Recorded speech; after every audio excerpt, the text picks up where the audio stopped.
فروری 1980 کی 24 تاریخ ہے اور درس قرآن کریم کا آغاز سورہ المدثر کی آیت 26 سے ہو رہا ہے 74/26۔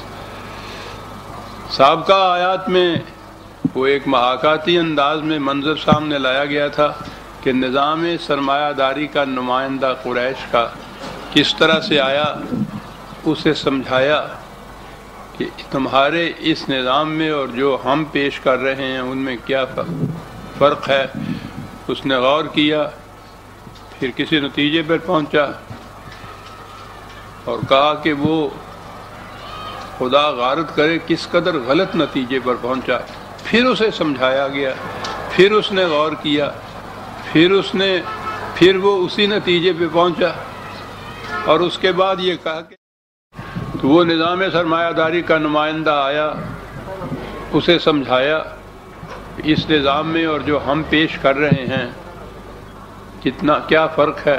اس نے غور کیا، اسی نتیجے پہ پہنچا، اسے کہا کہ کس قدر غلط نتیجے پہ پہنچے، پھر سمجھایا، پھر اس نے غور کیا، پھر وہ اسی نتیجے پہ پہنچا اور اس کے بعد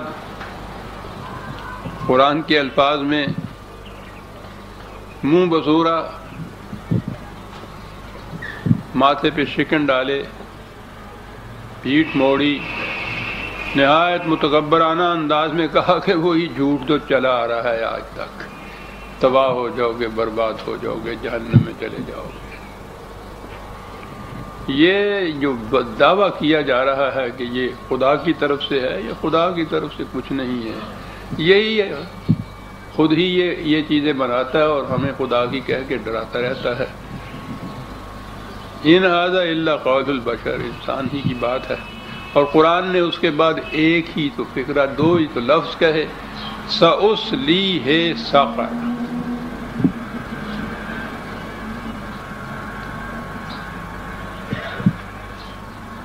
ہمارے ہاں یہ جتنے الفاظ آتے ہیں، جہنم، جہیم، سقر، نار وغیرہ، اس کا ترجمہ تو دوزخ کیا جاتا ہے، اور دوزخ کے متعلق تو یہ تصور ہے کہ وہ اخروی زندگی میں قیامت کے بعد وہاں جا کے یہ کچھ ہوگا، تو گویا یہاں کوئی اس کا نتیجہ نہیں آتا سامنے، وہاں جا کر یہ نتیجہ نکلے گا۔ قیامت، اس کی زندگی، وہ جہنم، جنت، جو کچھ قرآن کریم نے بتائے ہیں اس پر ہمارا ایمان ہے، اور وہ تو بڑا اہم ایمان ہے اس پر۔ لیکن غلط نگہی ہماری یہ ہے کہ ہم یہاں کے ان غلط اعمال کا نتیجہ سب کا سب وہاں پر ہی اٹھا رکھتے ہیں، وہ یہاں بھی اس کا نتیجہ مرتب ہوتا ہے۔ صحیح قرآن کے مطابق اعمال کا نتیجہ ایک جنتی زندگی ہے جو یہیں سے شروع ہوتی ہے، اس کے خلاف جانے سے یہاں جو معاشرہ قائم ہوتا ہے، جہنمی زندگی ہے، وہ یہاں سے شروع ہو جاتی ہے وہ۔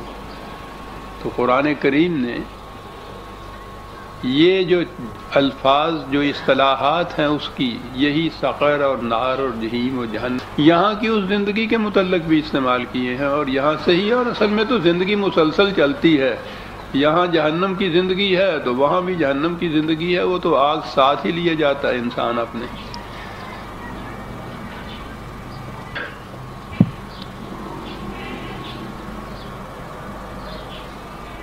کہا یہ کہ سأصلیہ سقر،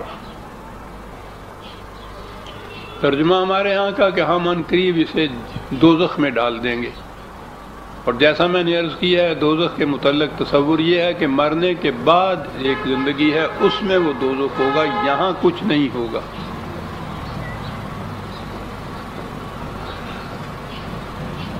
میں نے عرض کیا ہے کہ یہ آخرت کی زندگی، وہاں کا دوزخ، وہاں کا جہنم، جو تفاصیل قرآن نے دی ہیں اس پر ہمارا ایمان ہے، لیکن غلط نگہی یہ ہے کہ ہم وہیں پر اٹھا رکھتے ہیں، یہاں سے اس کی ابتدا نہیں کرتے۔ اور یہاں تو وہ جو ویسے بھی گرامر کے اعتبار سے بھی سین اس کے ساتھ آ رہا ہوتا ہے، جلدی اس کے معنی ہوتے ہیں، یہیں اس کے معنی ہوتے ہیں، عنقریب اس کے معنی ہوتے ہیں۔ اور پھر دوسری بات یہ یہ مخالفین یہ تو نہ قیامت کے قائل تھے نہ وہاں کی جہنم کے قائل تھے. اب ان سے یہ کہنا کہ تم جو یہ غلط روش اختیار کیے ہوئے ہو تم دیکھو گے اس کا نتیجہ جو ہے آخرت میں جہنم کی شکل میں نکلے گا، تم جہنم میں ڈالے جاؤ گے. وہ تو جہنم کو مانتے ہی نہیں تھے، وہ اس کے قائل ہی نہیں تھے. یہ کچھ کہنے سے مراد کچھ ان کو معاذ اللہ انتقامی طور کے اوپر کوئی گالیاں دینا تو مقصد نہیں تھا. یہ تو مقصد یہ تھا کہ تم اپنی غلط روش کو چھوڑ دو، اس کا نتیجہ تباہ کن نکلے گا، صحیح روش اختیار کرو. مقصد تو یہ تھا کہ ان سے غلط روش کو چھڑا دیا جائے. اب انہیں کہنا کہ تمہیں جہنم میں ڈال دیا جائے گا اور وہ اس جہنم کو مانتے ہی نہیں تھے، تو اس سے تو وہ نتیجہ نہیں مرتب ہو سکتا. کہ کیا ہوگا؟ متعدد مقامات کے اوپر ہے قرآن میں کہ دیکھیے یہ شخص یہ کہہ رہا ہے کہ جب مر جاؤ گے، مرنے کے بعد ہڈیاں تمہاری جتنی بھی ہے گل سڑ جائیں گی، اس کے بعد پھر دوبارہ زندگی ملے گی، اٹھاؤ جاؤ گے، میزان ہوگی، قیامت ہوگی، جہنم ہوگی، جنم ہوگی. اور اس کے بعد وہ مذاق کرتے تھے اس کے اوپر. تو جو مانتا ہی نہیں تھا، یعنی مقصد یہ نہیں تھا کہ اس کو وہاں کی زندگی کے متعلق منوانا تھا، وہ تو بتانا یہ تھا کہ اس کا نتیجہ یہ ہوگا، ہلاکت انگیز نتیجہ ہوگا جو تمہاری روش ہے، تاکہ تم اس روش کو چھوڑ دو. اور جو مانے ہی نہیں اس کو، وہ چھوڑ کیسے دے گا؟ وہ تو مذاق کرے گا. یہ کہنا کہ سینکھیا نہ کھانا اس سے ہلاکت ہو جائے گی، وہی اس سینکھیے سے باز رہے گا نا جو مانتا ہو کہ سینکھیے سے ہلاکت ہو جاتی ہے. جو اسے مانتا ہی نہیں، یہ تنذیر اس کے لیے کچھ کارگر ہی نہیں ہو سکتی، اسے فائدہ ہی نہیں پہنچا سکتی. اور خود قرآن میں ان لوگوں کے متعلق یہ ہے کہ وہ مانتے ہی نہیں تھے کہ مرنے کے بعد کی بھی زندگی ہوگی، جنت تو ایک طرف رہی. تو ان سے یہ کہنا کہ ہم تمہیں ان قریب یہی جو سین ہے کہ جہنم میں ڈال دیں گے، اور جہنم وہ ہوگی قیامت تک کی آئے گی، جسے وہ مانتے ہی نہیں ہیں، اس انذار کا ان کے اوپر کوئی اثر نہیں ہو سکتا تھا.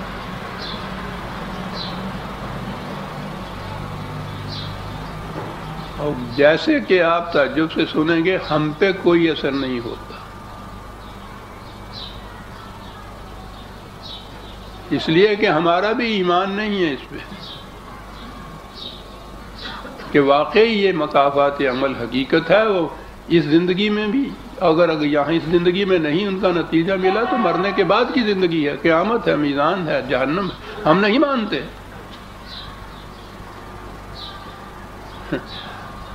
آپ تعجب تو اس سے کریں گے کہ کتنی بڑی بات یہ کہا گیا ہے، تو حقیقت ہے یہ. وَمِنَ النَّاسِ مَن يَقُولُ آمَنَّا بِاللَّهِ وَبِالْيَوْمِ الْآخِرِ وَمَا هُمْ بِمُؤْمِنِينَ. یہ ہمارے متعلق تو ہے کہ لوگ وہ بھی ہیں کہ جو کہتے ہیں کہ ہم ایمان رکھتے ہیں اللہ پر اور آخرت پر، لیکن در حقیقت ان کا ایمان نہیں ہوتا.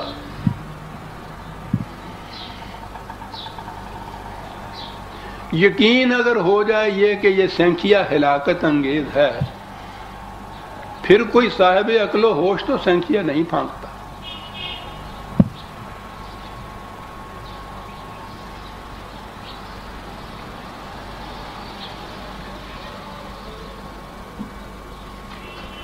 کتنی بار دن میں ہم یہ سنتے ہیں کہ یہ عذاب ہوگا، جہنم ہے، ہر گناہ کے لیے، ہر غلط قدم کے لیے، ہر قدم، ہر جرم کے متعلق سزا ہوگی، خدا کے ہاں سے یہ ہوگا.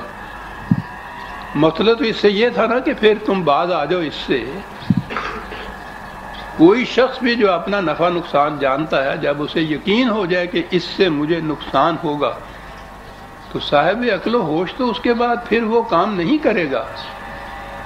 لیکن اس کے باوجود وہ اس کے اوپر اڑا رہتا ہے اور وہی کرتا رہتا ہے. تو اس کے معنی یہ ہیں کہ اس نے اس کو مذاق سمجھا، وہ سمجھتا ہی نہیں ہے کہ واقعی یہ ایسا ہوگا. یہ اگر یقین ہو عزیزان من مکافات عمل جو ہے، اور بنیاد ہی ساری دین کی اسی کے اوپر ہے کہ انسان کا ہر عمل حتیٰ کہ دل میں گزرنے والا خیال بھی ایک نتیجہ پیدا کرتا ہے۔ غلط عمل اور ارادہ غلط تباہ کن نتیجہ، اچھا عمل اور ارادہ اچھا نتیجہ۔ یہ اگر ایمان ہو جائے واقعی ایسا ہوتا ہے تو اس کے بعد جسے آپ گناہ یا جرم کہتے ہیں سرزد ہی نہیں ہوتا انسان سے۔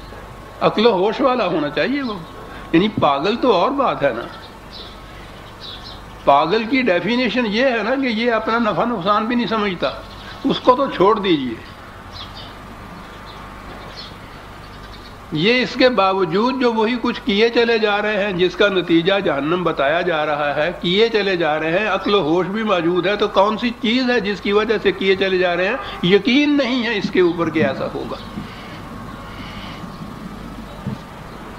یقین ہو تو اس کے بعد انسان عقل و ہوش ہو، یقین ہو کہ یہ ہلاکت انگیز ہے، کبھی نہیں کرے گا۔ جنہیں یقین تھا اس معاشرے کی یہ صورت ہے نا کہ حضرت ابوبکر صدیق رضی اللہ عنہ کے زمانے میں ایک مجسٹریٹ کی پوسٹ کریٹ کی جسے کہتے ہیں، اور حضرت عمر رضی اللہ تعالیٰ عنہ کو اس پہ اپائنٹ کیا۔ سال بھر کے بعد انہوں نے کہا کہ صاحب اس پوسٹ کو ایبالش کر دیجئے، کوئی مقدمہ ہی نہیں آیا۔ وہ آتا کس طرح سے؟ ان کا ایمان تھا آخرت پر، ان کا ایمان تھا جہنم کے اوپر، ان کا ایمان تھا مکافات عمل کے اوپر، دل میں گزرنے والے خیالات کے متعلق بھی ایمان تھا کہ گرفت ہوگی۔ مقدمہ کیسے آ سکتا تھا؟ ایمان بالآخرت اگر یہ ہو تو جرائم ہو ہی نہیں سکتے اس معاشرے کے اندر۔ کروڑوں انسان یہاں ہمارے ہاں بستے ہیں، ہر پنساری ہر دوا فروش کے دکان کے اوپر زہر مل جاتا ہے، کتنے ہیں جو روز زہر پھینکتے ہیں؟ کیوں نہیں پھینکتے؟ یقین ہے نا ہلاکت انگیز ہے وہ۔ تو اگر ہمیں یقین ہو اسی طرح سے کہ جھوٹ بولنے سے، فریب دینے سے، چوری کرنے سے، بدعنوانی سے، استبداد سے، تکبر سے ہلاکت ہو جائے گی جیسے سنکھیے سے ہلاکت ہوتی ہے، صاحب عقل و ہوش تو پھر وہ کرے گا ہی نہیں۔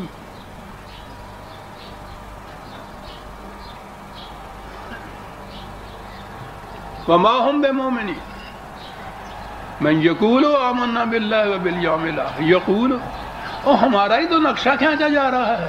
ایک تو یہ لوگ تھے نا کہ جو یہ کہتے ہی نہیں تھے، وہ کہتے تھے کہ غلط بات ہے، ہم مانتے ہی نہیں ہیں،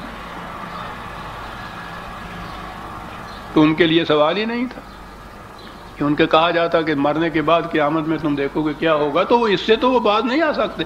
مقصد تو یہ تھا کہ وہ اس اپنی غلط روش سے باز آ جائیں،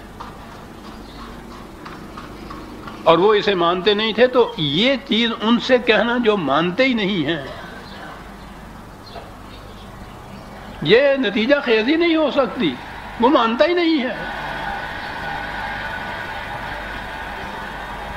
تو پھر ان سے یہ کہنا کہ عنقریب دیکھو کہ ہم تمہیں جہنم میں لے جائیں گے، جو جہنم کو مانتے ہی نہیں تھے۔ اور مقصد محض دھمکی دینا نہیں، یہ بڑا غور طلب مسئلہ ہے۔ یہ ڈرانا مقصد نہیں تھا، مقصد یہ تھا کہ وہ باز آ جائیں، اور انہی کے فائدے میں تھا یہ باز آ جانا، انسانیت کے فائدے میں تھا۔ مقصد یہ تھا کہ باز آ جائیں، اور جو مانتا نہیں ہے وہ تو اتنا کہنے سے باز نہیں آئے گا کہ دیکھو کیا ہوگا۔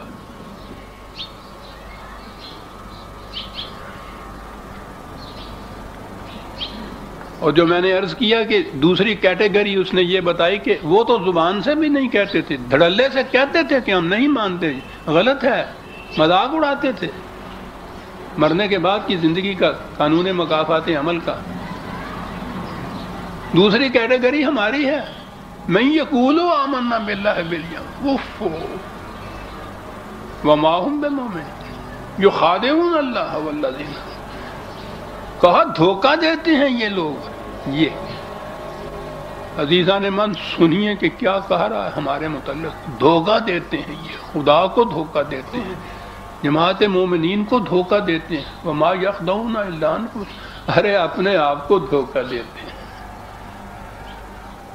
جو کہے کہ سینکھیا مولک نہیں ہوتا اور پھر پھانک لے تو وہ کسی دوسرے کو ہلاک نہیں کرتا، اپنے آپ کو ہلاک کرتا ہے۔ اور اگر یہ کہتا ہے کہ نہیں صاحب کچھ نہیں ہوتا اس سے، تو دھوکہ دیتا ہے اپنے آپ کو۔ وہ جو کہنے والے ہیں اور اس کے باوجود یہ جرائم کرتے ہیں، جو ایمان رکھتا ہے اس چیز کے اوپر، جو یہ یقیناً جانتا ہے کہ بائیں طرف جانا خلاف جرم ہے اور چوراہے کے اوپر سنتری بھی کھڑا ہے اور پکڑ بھی دے گا، وہیں جرمانہ کر دے گا، وہ نہیں بائیں طرف جاتا۔ اسے کہتے ہیں یہ ایمان بالآخرت۔ تو انہیں تو یہ تھا ہی نہیں، جن کے متعلق یہ کہا جا رہا ہے قرآن میں تو ان کے متعلق ہے، وہ کہتے ہیں بار بار کہ کہاں کے یہ لے آئے ایسا، کہاں کا موت کے بعد کی زندگی اور وہاں کا عذاب اور وہ جہنم، اور وہ تو وہ مانتے ہی نہیں تھے۔ پھر کون سی چیز تھی کہ جو ان کو روک سکتی تھی ان جرائم سے، جن سے ان کو روکنا مقصود تھا؟ وہ یہ تھی کہ یہ سین تو دیکھیے جہاں یہ آتا ہی ہے مضارع کے وقت، وہاں جہاں کہا جائے کہ عنقریب ہم یہ کر دیں گے، ایسا ابھی ہو جائے گا، قیامت تک کے لیے اٹھا رکھنے کی بات تو یہ نہیں تھی۔ ابھی دیکھیے یہ بہت بڑا جیسے کہتے ہیں فن خاں بنا پھرتا ہے، کس طرح سے یہ سار اٹھا کے، کس طرح سے تیوری ڈال کے اور منہ بسار کے اور یہ کہہ کے چلا گیا ہے، عنقریب یہ دیکھ لے گا کہ اس کا انجام کیا ہوتا ہے۔ وہ تو یہ بات ہوگی نا، یہ جو کہا کہ یہ چلا گیا ہے اور اس کے بعد اس سے کہہ دو کہ دیکھو مرنے کے بعد جہنم میں تمہارے ساتھ کیا ہوگا، وہ مذاق کر کے چلا جائے گا۔ وہ مانتا ہی نہیں ہے جہنم کو، وہ مانتا ہی نہیں ہے اخروی زندگی کو۔ وہ قیامتیں موجود ہونی چاہیے جس میں اس کو پتا ہو کہ یہ ہو رہا ہے، یہ ہے سو اصلی۔ اور وہ چند دنوں کے بعد وہ قیامت موجود جو تھی وہ ان کے سامنے آ گئی۔ تصور میں کر سکتے تھے یہ قریش جو تھے عرب کے، صدیوں سے جن کی یہ کیفیت تھی کہ نہ حکومت، نہ مملکت، نہ قوت، نہ فوج، اور حکمرانی کر رہے ہیں ایک علاقے کے اوپر، ریلت الشتاء والصیف، ساری دنیا کے قافلے لٹ رہے ہیں، ان کا قافلے کی طرف کوئی آنکھ اٹھا کے نہیں دیکھ سکتا۔ کعبے کے متولی، نسباً حسباً، نسل پہ تو مراد تھی، حسب و نسل کے اوپر تو مدار تھا۔ قریش مقابلہ ہی کوئی نہیں تھا، کوئی دوسرا، یعنی عزت و وقار کے جتنے معیار تھے ان میں بلند ترین مقام کے اوپر تھے یہ لوگ۔ تجارت میں اتنے بڑے بڑے تاجر، قافلے محفوظ، کعبے کے متولی، نسل کے اعتبار سے سید، تو انہوں نے اپنی تاریخ میں کہیں نہیں دیکھا تھا کہ ذلت و تحقیر ان کے حصے میں آئی ہو۔ ان سے یہ کہنا کہ دیکھو تو صحیح، تو میں نے کہا ہے نا کہ یہ بات ان سے یہ کہنا کہ دیکھنا مرنے کے بعد تم کیسے جہنم میں جاؤ گے، وہ انہیں ان جرائم سے روک نہیں سکتی تھی۔ یہ تحدی، یہ تنذیر، یہ انذار جو تھا ان کو، تو یہ تو خدا مینا سزت خدا ہے نا کہ وہ اس قسم کی ایک دھمکی دے کہ جس سے یہ سمجھ لے کہ یہ بعد آ جائیں گے۔ وہ مانتے ہی نہیں، وہ تو مذاق اڑاتے تھے۔ یہ وہ سقر، یہ وہ جہنم، یہ وہ نار تھی جو ابھی آئے گی، ابھی دیکھو تم، اور آئی۔ وہ خدا کے یہ وعید تھی، یوں ہی ڈراوا نہیں تھا، دھمکی نہیں تھی۔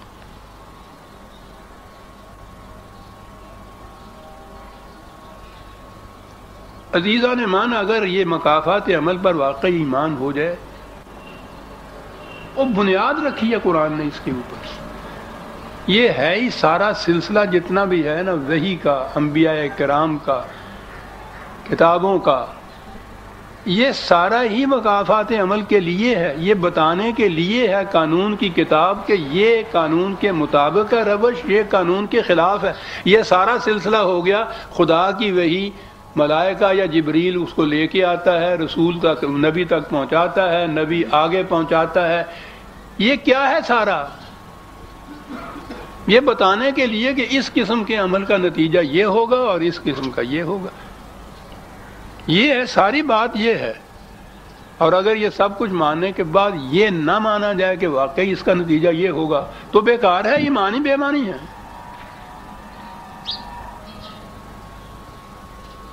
یہ یقین ہو جائے کہ واقعی یہ جرم ہے اور اس کی فی الواقعہ یہ سزا ملنی ہے، پھر کوئی صاحب عقل و ہوش تو جرم نہیں کرتا. میں نے ابھی بتایا ہے یا نہیں کہ حضرت ابوبکر صدیق کے زمانے میں وہ ایک مجسٹریٹی کی پوسٹ انہوں نے کریٹ کی، حضرت عمر کو اس کے اوپر انہوں نے نافذ کر دیا کہ جرائم کرو. سال بھر کے بعد انہوں نے کہہ دیا کہ صاحب یہ پوسٹ ایبالش کر دیجئے، کوئی مقدمہ ہی نہیں آیا. یہ کیوں نہیں آیا کوئی مقدمہ؟ ان کا ایمان تھا مکافات عمل کے اوپر. اگر یہ ایمان ہو جائے قوم کا، نہ پولیس کی ضرورت پڑتی ہے، نہ مجسٹریٹوں کی حاجت ہوتی ہے، نہ کہیں جیل خانے کھولنے پڑتے ہیں، سوال ہی نہیں ہے. صاحب ہوش و عقل ہیں، سینکھیے کے متعلق ایمان ہے کہ یہ مہلک ہے، پھر تو کون پھانکتا ہے صاحب.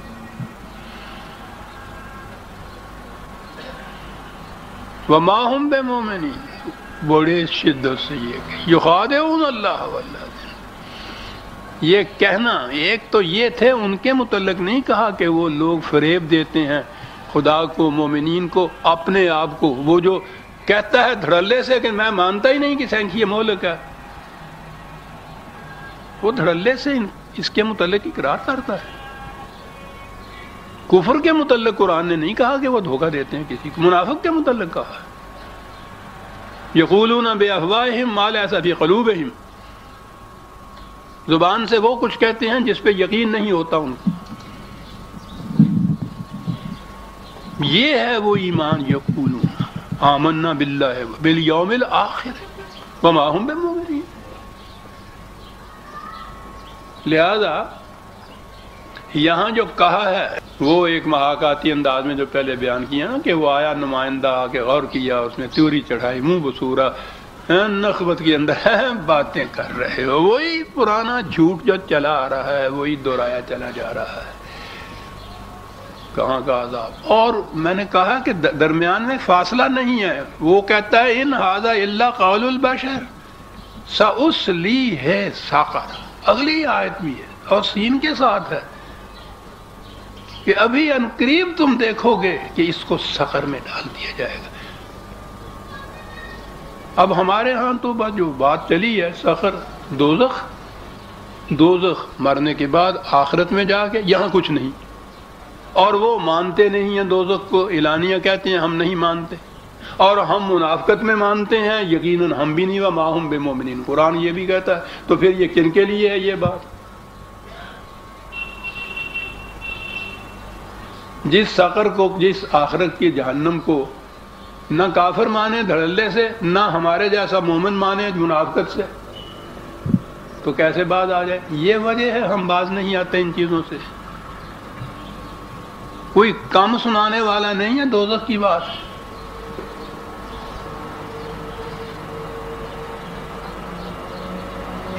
سخن ز نامہ و میزاں درازدار گفتی، ہزار حیف نہ بینی قیامت موجود. وہاں کی میزان اور جہنم اور جنت کے ذکر تو بہت تم کرتے ہو، یہاں جس جہنم کے اندر تم پڑے ہوئے ہو اس کو تو دیکھو کم وقت.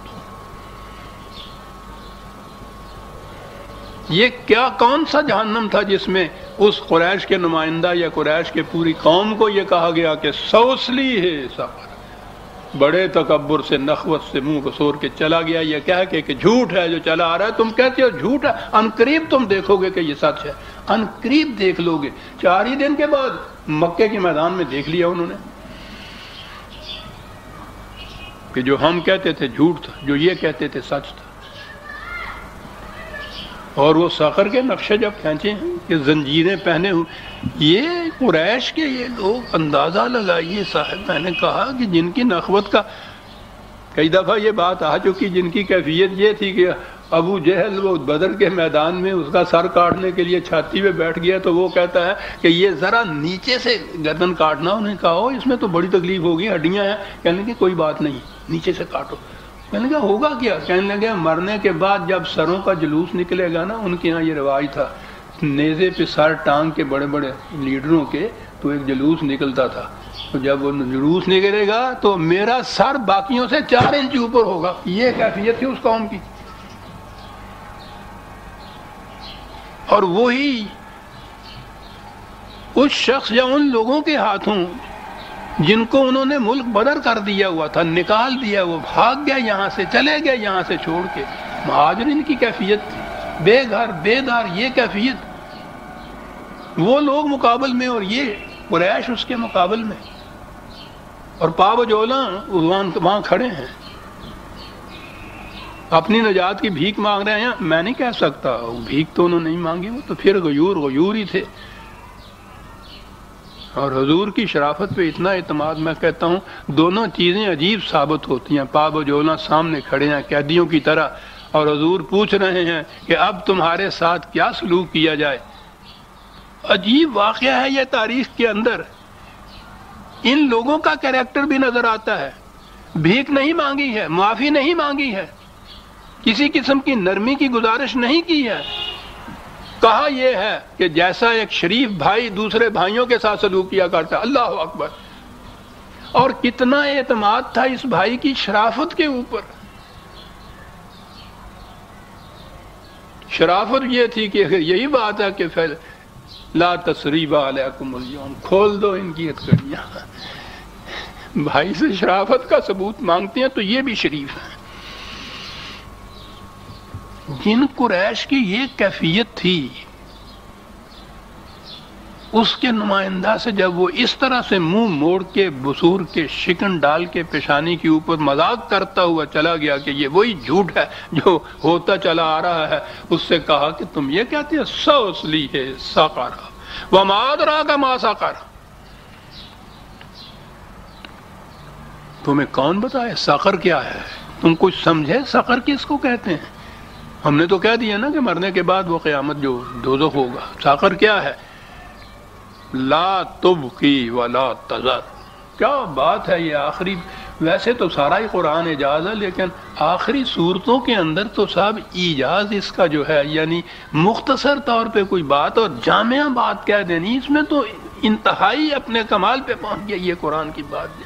کیا ہے سقر؟ لا تذر تو یہ ہے کہ کسی کو نہیں چھوڑتی اپنے احاطے میں، سب کو لینے والی بات. اور یہ تو لے لیا احاطے میں، اس کے بعد کہ جن جن چیزوں کے اوپر ان کو غرور اور ناز اور کبر اور تکبر اور یہ سب کچھ ہے، ان میں سے کوئی باقی نہیں وہ چھوڑے گی. لا تو باقی نہیں چھوڑے گی. تذر تو یہ ہے کہ کسی کو نہیں چھوڑے گی اور کچھ بھی باقی نہیں چھوڑے گی. یہ ہے سقر. یہی وہ معاملہ سامنے آنا تھا نا، اور کچھ نہیں چھوڑا. اس کے بعد وہی قریش، نسلی تفاخر ختم ہے. ایک خطبہ حضور کا حجۃ الوداع کا کہ کوئی امتیاز نہیں، گورے میں اور کالے میں، عربی اور عجمی میں، سید میں اور شیخ میں کوئی امتیاز نہیں بجز تقویٰ کے. عرب جاہلیہ کے تمام شاعر اور ناسک آج میرے پاؤں تلے روندے ہوئے ہیں. کیا بات ایسا ہے؟ یہ جو قرآن نے کہا تھا کہ کسی کو نہیں چھوڑے گی، وہ تو یہ تھا سارے عرب میں سے کوئی ایک قبیلہ بھی باقی نہیں رہا تھا جو یوں نہ آ گیا ہو. اور لا تبکی کے معنی ان کا کچھ نہیں چھوڑا جن کے اوپر اتنا ان کو فخر اور ناز تھا.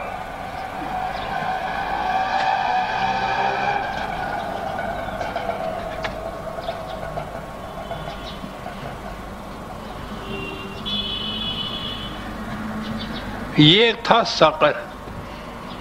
اور وہ سمجھتے تھے کہ کیا معنی ہے اس کے. اس کے معنی ہوتی ہے سخت دھات کی چیزوں کو پگھلا دینے والا. بات اس نے یہ کہی تھی نا کہ وہ کس طرح سے ادبرا واستکبرا، کہ دیکھیے اس کے مقابلے میں کیا لفظ آ رہا ہے. استکبار تو یہ معنی ہوتے ہیں نا، یوں سر کیے ہوئے کھڑا ہوا جناب. تو اگر وہ برف کے بت ثابت ہوں اور سورج چمکے اور پگھل جائیں پانی کی طرح، ان کا استکبار جو تھا ان کی اس قسم کے دشمنوں کا، ان قریش کا پگھلا تھا نا. پھر اس کے بعد کیوں پگھل گیا تھا کہ جو یعنی اپنے ہاں سے ہی جو کم قبیلے کا عرب ہوتا تھا اس کو ہی اپنی شناخت میں نہیں لایا کرتے تھے. یہ کیفیت تھی ان کی، جو حبشیوں کو بلال جیسے رضی اللہ تعالیٰ عنہ، جیسے حبشی کے متعلق یہ کیفیت تھی، بلال چلا آ رہا ہے اور یہ کہہ رہے ہیں سیدنا بلال، ہمارا سردار بلال آ رہا ہے۔ او میرے اللہ، شادی نہیں کی تھی، ایک دفعہ، صرف ایک دفعہ کچھ آرزو سی کی کہ کوئی شادی کر لیے، بڑے بڑے قریشوں نے اپنی اپنی پیشکش کر دی حضور کے سامنے کہ قبول فرما لے بلال ہماری بیٹیوں کو۔ یہ تھی کیفیت۔ ساقر لا تبکی ولا تذر لواحۃ للبشر، لواحۃ کسی چیز کو جھلسا کر، جھلس کر اس کا رنگ متغیر کر دینا۔ ہمارے ہاں جو کہتے ہیں نا حلیہ بگاڑ دیا، یہ اس معنی میں یہ چیز آتی ہے۔ یہ بشر جو ہے بنیادی معنی اس کے، یہ جلد یا سکن جو ہوتی ہے اس کو کہا جاتا ہے۔ تو یہ جلد کا رنگ ہی متغیر ہوتا ہے نا، جسے کہتے ہیں حلیہ بگڑ گیا، لفظی معنی تو یہی ہوں گے، متغیر کر کے رکھ دینے والی چیز۔ لیکن یہ عجیب بات ہے، یہ عربوں کی زبان ہے نا، بشر، یہ انسان کا یہ جو طبعی پیکر ہے، یہ مادی جسم جو ہے، اس کے لیے ہی وہ یہ لفظ استعمال کرتے تھے بشر۔ اس کے اندر جو انسانیت کی خصوصیات ہیں وہ نہیں۔ یہ بشر کی حیثیت سے کھانا پینا، سونا، جاگنا، اولاد پیدا کرنا، وقت معینہ کے بعد پھر مر جانا، یہ سارا کچھ جو ہے انسان کے طبعی پیکر کے ساتھ ہوتا ہے۔ اس طبعی پیکر تک کے لیے یہ لفظ تھا، یہ بشر۔ وہ جو انسانیت کی صفات آتی ہیں، خصوصیات آتی ہیں نا، وہ انسان کے لفظ کے اندر تھی، بشر کے ساتھ نہیں تھی۔ قرآن کریم میں جو ہر رسول کہتا تھا اور روز بھی فرماتے تھے کہ انما انا بشر مثلکم، تو یہ بشری حیثیت جو تھی فزیکل باڈی کی حیثیت تھی۔ لفظی بشر آیا ہے ہر جگہ، تمہارے جیسا انسان ہوں کہیں نہیں آیا۔ کہ جہاں تک طبی زندگی کا اور طبی جسم کا تعلق ہے، تم میں اور مجھ میں کوئی فرق نہیں ہے۔ وہ اسی پہ تو اعتراض کیا کرتے تھے کہ یہ کیسا رسول ہے، یہ تو بازار میں جا کے خرید و فروخت کیا کرتا ہے، بیوی بچے ہیں اس کے۔ انہوں نے کہا ٹھیک ہے، بشر ہوں مثلکم، بشر، اور وہیں کہہ دیا یوحا الیہ۔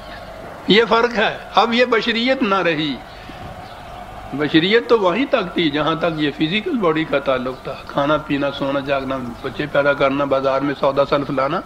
اگلی بات انسانیت کی آتی ہے۔ میں زبان کے اعتبار سے کہتا تھا بشر ویسے جلد کو کہتے ہیں، خاص کو کہتے ہیں، متغیر کر دینے والا، حلیہ بگاڑ دینے والا، وہ ہے سقر جس کو کہا گیا ہے۔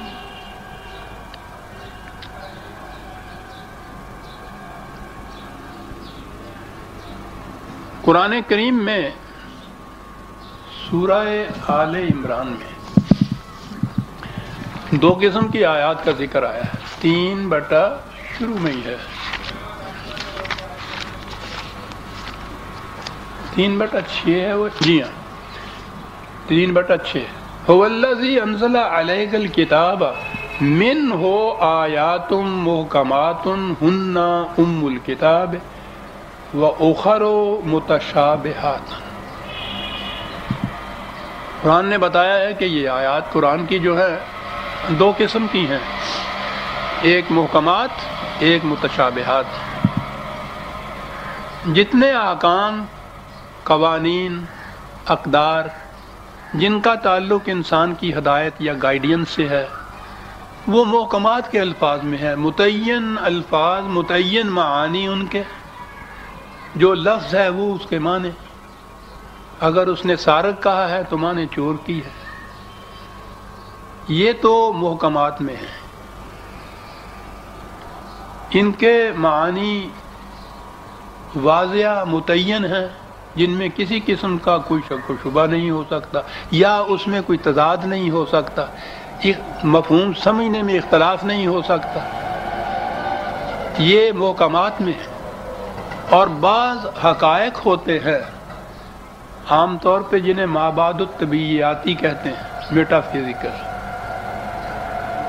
عالم امر، ملائکہ، جنت اور دوزخ وہاں کی، عرش خداوندی، ذات باری تعالی، یہ ایبسٹریکٹ ریئلٹیز ہیں، بسیط حقائق جن کو کہتے ہیں.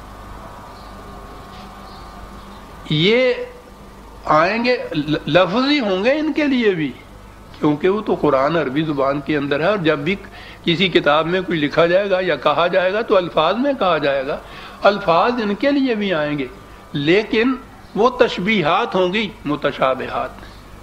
یہ جو معنی اس کے کیے جاتے ہیں کہ بعض ایسے ہیں جن میں شبہ ہوتا ہے، معاذ اللہ یہ تو قرآن کے دعوے کے خلاف ہے، لا ریب فیہ، وہ کہتا ہے متشابہات جن کو تشبیہاً بیان کیا جائے گا. یہ جو حقائق اس قسم کے ہوتے ہیں، بسیط حقائق جو ہوتے ہیں، ان کو ہمیشہ تشبیہات، استعارات، تمثیلات کے رنگ میں بیان کیا جاتا ہے. تو کہا کہ اس میں محکمات آیت ہیں جن کا تعلق احکام اور ہدایت سے ہے، واضح ہے سب. جب کہا یہ ہے کہ ماں کے ساتھ نکاح حرام ہے تو وہاں ماں سے مراد مدر ہی ہے، لیکن جہاں یہاں بھی کہا ہے ہن ام الکتاب، وہ محکمات جو ہیں وہ کتاب کی ماں ہیں، تو یہاں ام سے مراد یہ فزیکل مدر نہیں ہوگی. اسے کہتے ہیں تشبیہات سے بات بیان کرنا. تو کہا کہ وہ جو حقائق ہیں تشبیہات سے ان کو بیان کیا جاتا ہے، اور ان تشبیہات کے متعلق آگے یہ ہے کہ وہ ان کا جو مفہوم ہے خدا جانتا ہے، یا راسخون فی العلم جو ہیں وہ مفہوم ان کا سمجھ سکیں گے کہ معنی اس کے کیا ہیں.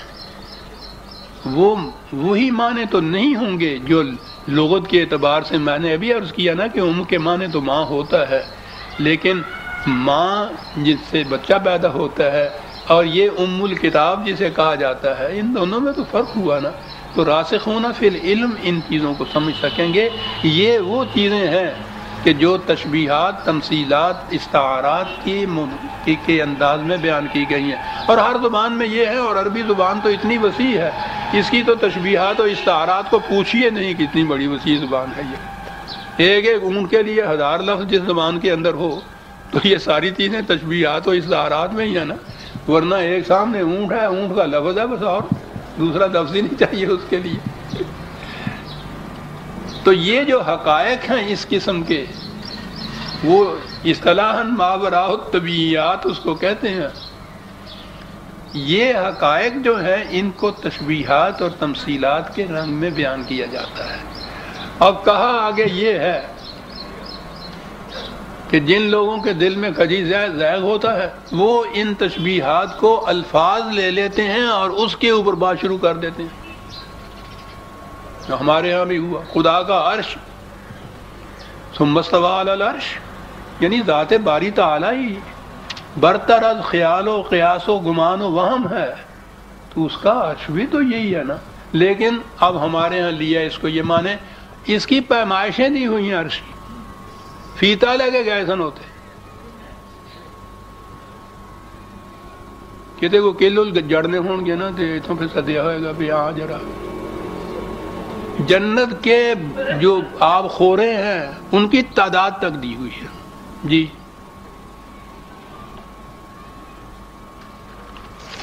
قرآن نے کہا ہے کہ جن لوگوں کے دل میں زیغ ہے وہ ان تشبیہات کے الفاظ کے پیچھے پڑ جاتے ہیں کہ عرش کی لمبائی چوڑائی کتنی ہے، فرشتے کتنے ہیں جو اٹھائے ہوئے ہیں، تھک جاتے ہیں تو بدلتے کیسے ہیں. راسخون فی العلم جو ہیں وہ یہ جانتے ہیں کہ اس تشبیہ سے مراد کیا ہے، تمثیل سے مراد کیا ہے. اور یہ جو چیزیں ہیں یہ ضروری نہیں کہ کسی ایک دور میں ہی متعین طور پر سامنے آئے. قرآن نے کہا ہے کہ ہم اپنی نشانیاں، تمہیں اپنی نشانیاں عالم انفس اور آفاق میں دکھاتے چلے جائیں گے حتیٰ یتبین لہم انہ الحق، تاکہ اس طرح سے قرآن کا ہر دعویٰ حقیقت بن کے تمہارے سامنے آ جائے. تو گیا یہ تو جوں جوں علم انسانی حقائق پر پڑے ہوئے پردوں کو اٹھاتا چلا جائے گا. ہر پردہ جو اٹھے گا اس کے پیچھے جو سامنے نظر آئے گا وہ قرآن کے کسی دعوے کی صداقت کا ثبوت بن جائے گا. یہ ہے قرآن کا سمجھنا متشابہات کے متعلق. محکمات جو ہیں اس کے متعلق یہ بات نہیں ہے.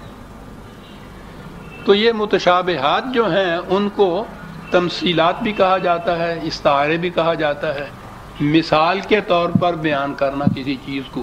تو میں نے عرض کیا یہ تو ہر زبان میں ہے، استعارہ یا مثال جسے کہتے ہیں. اس کا کیا پوچھنا ہے، وہ تو شعر ہے میاں، شعر.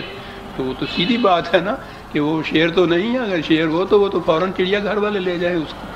تو وہ یعنی میں نے عام فہم الفاظ میں یہ بات کہی ہے جس کو استعارہ یا تشبیہ کہتے ہیں یا مثال کہتے ہیں. علیہا 19.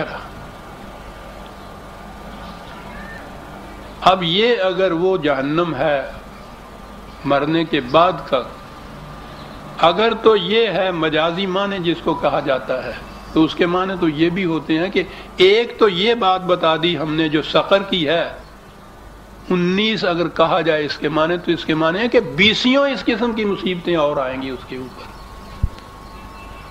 اور اگر یہ اس جہنم کے متعلق ہے تو اس کے متعلق یہاں آگے جا کے خود ہی کہہ دیا ماذا اراد اللہ بہذا مثلا.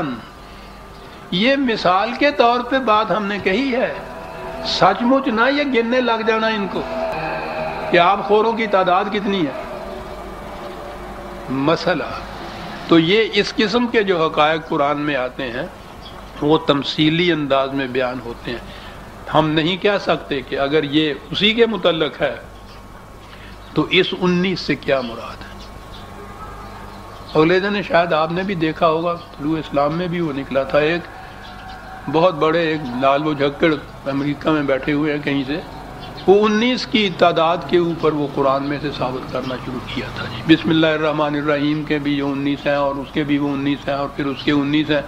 وہ سارے 19 والے جو تھے یہ بہائی جو ہے نا ان کے ہاں ہے نا یہ 19 کا عدد جو ہے سب سے مبارک عدد ہے. وہی عدد کھل کے سامنے نہیں آئے ہیں کہ بہائیت کا پرچار ہے، 19 گرانے شروع کر دیے اس قسم کے. تو عزیزان ایمان یہ جتنے متشابہات ہیں ان کو متشابہات ہی سمجھنا چاہیے. ان سے پڑے ہوئے پردے جو ہیں وہ اٹھتے جائیں گے، علم اٹھاتا چلا جائے گا، حقائق سامنے آتے چلے جائیں گے. جب تک وہ نہ آئے اس وقت تک یہی سمجھنا چاہیے کہ یہ تمثیل ہے، تشبیہ ہے، استعارہ ہے. ماذا اراد اللہ بہذا مثلا وما جعلنا اصحاب النار الا ملائکۃ. یہ جہنم کے دروغے بھی ملائکہ جو کہا ہے، ٹھیک ہے، ملائکہ تو خود انہی حقائق میں سے ہے جو محسوس طور پر تو آپ کے سامنے نہیں آتے. فطرت کی ساری قوتوں کو قرآن نے ملائکہ کہا ہے جو انسان کے سامنے سجدہ ریز ہوتی ہے. عالم امر میں خدا کے احکام کو بروئے کار لانے کے لیے جو ذرائع ہیں ان کو بھی ملائکہ کہا ہے. وہ ہم سمجھ بھی نہیں سکتے کہ وہ کیا ہے، لیکن بہرحال خدا کا یہ جو انتظام ہے اس انتظام کے کوئی ذرائع جو خدا نہیں مقرر کیے ہوئے ہیں عالم امر میں، ان ملائکہ کا ان سے بھی تعلق ہوگا. ہم تو یہ بنیادی طور پہ تو اس کے معنی قوت کے ہی ہیں، فورس کے ہی ہیں. شکلیں اس کی کیا کیا ہیں ان میں سے یہ جتنی بھی فطرت، یہ عالم فطرت یا نیچر کے اندر کی قوتیں ہیں ان کو تو ہم سمجھ سکتے ہیں کیونکہ آدم کے سامنے یہ سجدہ ریز ہوئی ہیں. اور وہ جو عالم امر کے ہیں قوتیں، خدا کے قوانین کو بروئے کار لانے والی، ان کے متعلق ہم نہیں سمجھ سکتے. وہ تو قرآن کریم نے یہ جو کہا ہے کہ یہ ارض و سما جو ہے، یہ کائناتی قوتیں جو روبہ عمل ہوتی ہیں، کارگر ہوتی ہیں، وہ اس لیے ہیں کہ انسان کا کوئی عمل نتیجہ خیز ہونے سے رہ نہ جائے. ہم تو ابھی تک یہ بھی نہیں سمجھ سکتے کہ انسان کے اپنے عمل کی نتیجہ خیزی یا براری میں فطرت کی قوتوں کا کیا دخل ہے. یہ آئیں گی یہ چیزیں. قرآن کا دور ختم نہیں ہو رہا. یہ تو قیامت تک، جب تک آخری انسان اس کرۂ ارض کے اوپر ہے، یہ اس وقت تک کے لیے یہ نور و ہدایت ہے۔ پتہ نہیں کتنے پڑے ہوئے پردے فطرت کے ابھی اٹھنے ہیں ہمارے اس دور کے اندر۔ یہ آپ دیکھیے کہ کل تک جتنی چیزیں تصور اور وہم میں بھی نہیں انسان کی آ سکتی تھی، وہ حقائق ثابتہ بن کے سامنے آ رہی ہیں۔ کسی کے ذہن میں بھی آ سکتا تھا کہ کوئی انسان چاند کے اوپر بھی چلا جائے گا، اور وہاں چاند کے اوپر جانے والا جو سویا ہوا ہے اس کے دل کی دھڑکن امریکہ میں سنائی دے گی۔ یہ ہیں وہ پڑے ہوئے پردے جن کو قرآن نے متشابہات یا استعارات کے رنگ میں بیان کیا، اور کہا کہ جب یہ پردے اٹھیں گے ان چیزوں کے اوپر تو تم دیکھو گے کہ قرآن کا ہر دعویٰ ایک حقیقت ہے۔ وَمَا جَعَلْنَا عِدَّتَهُمْ إِلَّا فِتْنَةً لِلَّذِينَ كَفَرُوا، کہا یہ اس قسم کی چیز جو استعارہ کی چیز ہے بیان تو کی جائے گی بہرحال تمہاری زبان میں ہی، اور جو اس کو اس زبان کے ظاہرہ معنی کے اوپر معمول کریں گے اور پھر پڑھ جائیں گے بحث کرنے کے لیے کہ خدا کی عرش کی لمبائی کتنی ہے، چوڑائی کتنی ہے، فرشتے کیسے ہیں جو اٹھائے ہوئے ہیں، سب وہ پہاڑی بکرے جو ہیں جن کے سینگوں کے اوپر وہ عرش رکھا ہوا ہے، ان بکروں کا گھٹنوں تک کی پیمائش کتنی ہے۔ وہ کہتے ہیں جو یہ سمجھیں گے نا وہ پڑ جائیں گے اس فتنے کے اندر، اور پھر لٹھم لٹھا اس کے اوپر ہو رہے ہیں، پوچھے نہیں ایک عمر کا حصہ اسی میں ضائع ہو گیا۔ یہ ان کی باتیں پڑھنے کے اندر پڑھ رہے ہیں، یہاں بیٹھے ہوئے بتا رہے ہیں کہ خدا کے عرش کو جو بکرے سر پہ اٹھائے ہوئے ان کی ٹانگوں کی لمبائی کتنی ہے، بیٹھے ہوئے بات کر رہے ہیں۔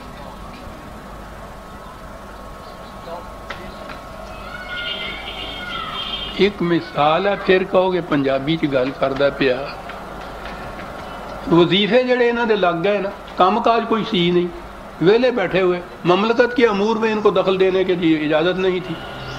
اب جب بیکار آدمی کو کھانے کو اس طرح سے مل جائے اور ملے اس طرح سے کہ یہ علماء حضرات ہیں تو انہوں نے اپنی علمائیت کو برقرار رکھنا تھا نا۔ اب وہ جن باتوں میں وہ الجھے ہیں، پھر میں نے عرض کیا نا کہ وہ ویلی جٹی ان ویلے یعنی وہ کپاس کا تو بیلنا تھا، اب تو ہمارے ہاں وہ بیلنا چھوٹا سا ہوتا ہی نہیں، وہ مشینیں لگ گئی ہیں، وہ چھوٹا سا بیلنا تھا۔ کام کاج کرنے کے بعد سوانی جڑی سی، آپ کہو گے سوانی کی ہوندی ہے، میری بیٹی کہے گی وہ پھر بہ جاندیاں ہیں سن دھوپے۔ اون کپاس وہ چھوٹا سا بیلنا ہوتا تھا، اس میں سے وہ روئی جو تھی وہ نکل کے آگے چلی جاتی تھی، بنولے اس کے، اب پھر میں بنولے ہی کہوں گا، بڑے میں کیا تھی کہو گے خبرہ کی کہا گیا گا، وہ ایک طرف ہو جاتے تھے تو اس کپاس میں سے بنولے الگ کر کے روئی الگ کرنی، یہ کام ہوتا تھا بیلنے کا۔ اب وہ کہہ رہا ہے کہ ویلی جٹی جسے کام کو آج کچھ اور نہیں تھا تو کیا کرے، وہ اون کو بیلنے لگ گئی۔ اے ہزار ورے ساڑیاں یہ ویلیاں جٹیاں ان ویلدیاں رہیاں، 100 جلدیں تفسیر کی، کیا تھا اس میں؟ عرش کے پائے ماپے ہوئے لگے ہوئے، جنت کے آبوں کی تعداد ماپ رہے ہیں لگے ہوئے، فرشتوں کے پر ماپ رہے ہیں لگے ہوئے ہیں ایسا۔ ویلی جٹی جو سی تے کرے کی پھر قرآن نے سیدھی سی بات یہ کہی کہ یہ جو فطرت کے اوپر پڑے ہوئے پردے ہیں، علم انسانی یوں یوں بلند ہوگا، وہ اس سے وہ پردہ اٹھے گا، اس کے پیچھے سے وہ حقیقت سامنے آئے گی۔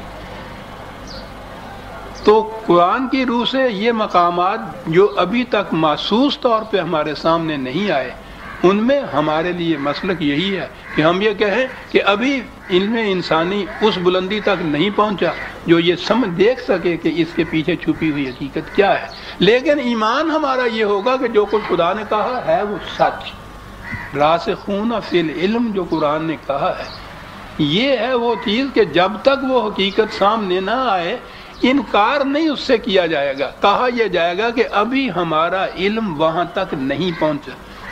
اپنے علم کی کوتاہی یا عدم رسائی جو ہے اس کا اعتراف ہوگا، یہ نہیں ہوگا کہ وہ ماپنے لگ جائیں اور آپس میں باتیں شروع کر دیں اور بعض اوقات اس سے انکار ہی کر دیں صاحب یہ کچھ نہ. اس لیے کہا کہ یہ جو لوگ انکار کرنے والے کفر کرنے والے ہیں ان کے لیے تو یہ چیز فتنہ بن جاتی ہے.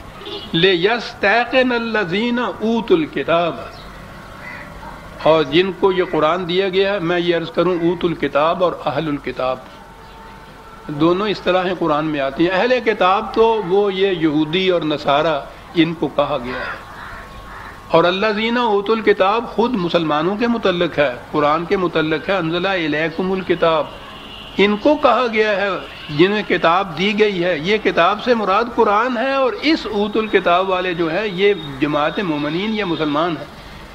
کہا کہ ان کا ایمان اس سے اور زیادہ مستحکم ہو جائے. خدا نے یہ جو کہا ہے وَيَزْدَادَ الَّذِينَ آمَنُوا إِيمَانًا وَلَا يَرْتَابَ الَّذِينَ أُوتُوا الْكِتَابَ وَالْمُؤْمِنُونَ، ان کا ایمان اور بڑھے گا. وَلَيَقُولَ الَّذِينَ فِي قُلُوبِهِم مَّرَضٌ وَالْكَافِرُونَ، لیکن جن کے دلوں میں پہلے سے ہی منافقت کا مرض ہے یا جو تلے ہوئے ہیں اس بات کے اوپر کہ ہم نے تو انکار ہی کرنا ہے، اس کو جھٹلانا ہے جو کچھ یہ کہے گا، وہ جو یہ جو لوگ ہیں اس طرح کے، وہ یہ کہیں گے ماذا اراد اللہ بہذا مثلا، کہ اگر یہ مثال ہے تو پھر بتائیے کہ اس مثال سے کیا مفہوم ہے. یعنی مثال کا مفہوم متعین طور پہ بتائیے. متعین مفہوم ہوتا تو مثال کے طور مثالاً وہ بیان کیوں کیا جاتا؟ مثال کے طور پہ تو بیان وہ بات کی جاتی ہے کہ جو مجازی معنی جو ہیں اس لفظ کے وہ نہ اس کے اوپر اطلاق ان کا ہوتا ہو. اور آگے وہ شروع میں سورہ بقرہ کے بھی ہے، وہاں بھی یہ ہے ماذا اراد اللہ بہذا مثلا یضل بہ کثیرا ویہدی بہ کثیرا، وہ جو ہے یہاں بھی وہی ہے کذالک یضل اللہ من یشاء ویہدی من یشاء. اس طرح سے جو گمراہ ہونا چاہتا ہے وہ گمراہ ہو جاتا ہے، اور جو سیدھی ہدایت کے اوپر جانا چاہتا ہے وہ ہدایت کے اوپر چلا جاتا ہے. تو یہ معنی نہیں ہے جو عام کیے جاتے ہیں کہ اس طرح سے اللہ گمراہ کر دیتا ہے اور اللہ ہدایت دے دیتا ہے.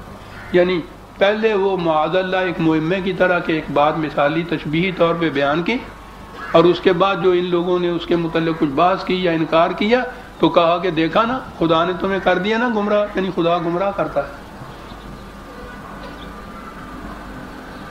جہاں وہاں آیا ہے شروع میں کسی قسم کی مثال سے، وہاں بھی یہ ہے کہ خدا یہ مثال کیا دیتا ہے، وہ بعودۃ ما مثلہ مچھر کی مثال دی. وہاں بھی یہ چیز ہے یضل بہ کثیرا ویہدی وما یضل بہ الا الفاسقون. بات صاف کر دی. گمراہ تو وہ ہوتا ہے جو صحیح راستہ چھوڑ کے غلط راستے کے اوپر نکل جاتا ہے. خود انسان یہ ہوتا ہے. معاذ اللہ خدا گمراہ نہیں کرتا. خدا نے تو کہا ہے کہ یہ ابلیس گمراہ کرتا ہے انسانوں کو، اور اگر یہ مانا جائے کہ خدا بھی گمراہ کرتا ہے، معاذ اللہ کہاں اٹھتا ہے انسان اس تصور سے. لیکن کیا کیا جائے، 1000 برس سے آپ کے یہاں کے ترجمے میں تفسیروں میں یہ لکھا ہوا جسے خدا گمراہ کر دے اسے کوئی، اور روز آپ کے یہاں کے جو خطبے پڑھے جاتے ہیں نا ان کے مطابق میں یضلل اللہ فلا ہادی لہ، جسے خدا گمراہ کر دے اس کو کوئی ہدایت دے ہی نہیں سکتا، اور اس کے بعد اسے پھر وہ جہنم میں بھیج دیتا ہے. معاذ اللہ خود ہی اس کو چکر دیتا ہے کہ صاحب وہ پوچھتا ہے کہ راستہ کون سا ادھر ہے، غلط راستہ بتا دیتا ہے، اس پہ ڈال دیتا ہے اور پھر اس کو جہنم میں بھیج دیتا ہے. معاذ اللہ. جو چاہتا ہے گمراہ ہونا وہ یوں گمراہ ہوتا ہے، اور گمراہ وہ ہوتا ہے جو صحیح راستہ چھوڑ کے غلط راستہ اختیار کرتا ہے. وَمَا يَعْلَمُ جُنُودَ رَبِّكَ إِلَّا هُوَ. تعداد کی بات کہتے ہیں، وہ کہتے ہیں یہ تو لشکر ہیں خدا کے، یہ تو ایک عالم فطرت ہمارے سامنے بڑا چھوٹا سا محدود سا ہے جسے ہم یہ دنیا کا نظام کہتے ہیں. کائناتی نظام پوچھو نہیں کہ اس میں پھر یہ خدا کے لشکر جو کہا ہے وہ خدا کے لشکروں کو خدا ہی جانتا ہے. وَمَا هِيَ إِلَّا ذِكْرَى لِلْبَشَرِ. یہ جو ہم بات کہتے ہیں نا، یہ انسان اس پہ غور و فکر کرے تو اس سے وہ کچھ نصیحت حاصل کر سکتا ہے کہ کیا رہا ہے. اور یہ جو وقت ان سے کہا وقت ہو گیا یا ہے کچھ؟ کہہ رہے ہیں جی کہ وقت ہو گیا، ٹھیک ہے۔ اس کے بعد یہ بتایا ہے یہ کہ گردش لیل و نہار جو ہے ان کو کہا گیا قریش کو کہ بہت چڑھے ہوئے ہو تم، کس طرح سے اترو گے، یہ جو اترے ہوئے ہیں کس طرح سے اوپر چڑھیں گے۔ اور قرآن کا انداز جو ہے وہ پھر نظام فطرت سے یہ باتیں سمجھایا کرتا ہے۔ اگلی آیت میں یہ بات آئے گی کلا والقمر واللیل اذا ادبر والصبح اذا اسفر۔ کیا انداز ہے، کیا انداز ہے، ایسا آ رہا ہے جیسے آخر میں آ کے ذرا انہوں نے کہا کہ ذرا دیکھیے تو صحیح ہمارا انداز، ادب میں بھی جو انداز ہے، عربی ادب میں بھی کمال کی کتاب۔ کلا والقمر واللیل اذا ادبر والصبح اذا اسفر انہا لإحدى الکبر۔ سورہ المدثر کی ہم یوں کہیے کہ آیت 32 تک آ گئے، 33 سے آئندہ لیں گے۔ ربنا تقبل منا انک انت السمیع العلیم۔